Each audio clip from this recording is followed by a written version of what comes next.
Aktivistja shqiptaro-amerikane Evi Kokalari nuk i ndahet Sali Berishës. Ajo ka reaguar mbi lobimin prej $6 milion, duke thënë se Berisha na tregoi se që nga vërtet i korruptuar. Sipas saj me shumë gjasa ai do kishte qenë më mirë ta hiqte nën gratën duke e lobuar përmes miqsh dhe simpatizantësh se sa me para.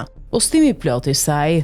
Më duhet t'ju shpjegoj diçka për situatën absurde që shohim me Partinë Demokratike këto ditë. Në radh parë më lejoni t'ju them se nën grata e Berishës mund të ishte hequr pa paguar $1 dhe nga individ që mund ta bënin këtë për arsye të tjera si për shembull ndihmë opozitës e të tjerë.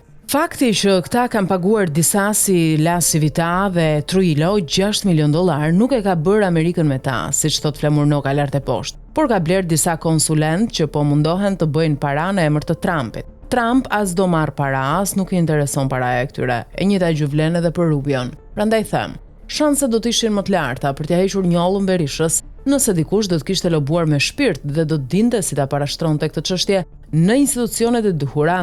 Firmosja e kontratës tregon thjesht që në atë Shqipëri të vogël dhe të varfër, këta që kanë realisht korruptuar sepse as oligarkët rus nuk paguajnë $6 milion për heqje njollash. Nga ana tjetër, fakti që mediat e drejtorit të komunikimit të PD-s publikojnë artikuj të mbushur me histori false dhe as nuk marrin mundimin t'i verifikojnë, sidomos kur flitet për djalin e presidentit Trump, shkon përtej tragjedisë. Është një gjë të sulmosh familjen e Trumpit me fakte dhe është diçka tjetër ta bësh atë me informata të pavërteta, sidomos kur je i zhytur kokë këmbë në lum. Sërish, nëse Berisha do t'i kishte qëndruar besnik PD-s së rithemelimit, hapjes partisë, meritokracisë, primareve të vërteta dhe jo të manipuluara, dhe nëse ato $6 milion do t'i kishte hedhur në fushat, shanset do t'ishin që do të fitonte më 11 maj dhe nën grata mund t'i hiqej pa paguar asnjë lek. Në këtë moment duket se do të humb 6 milionë zgjedhjet dhe do t'i mbetet damka pafundësisht. Fatkeqësia në këtë rast nuk është Berisha dhe nën grata e tij, por baza e opozitës që në këtë pikë s'ka si mos të jetë e dërmuar emocionalisht dhe financiarisht. Atyre Berisha do të ketë borxhin më të madh.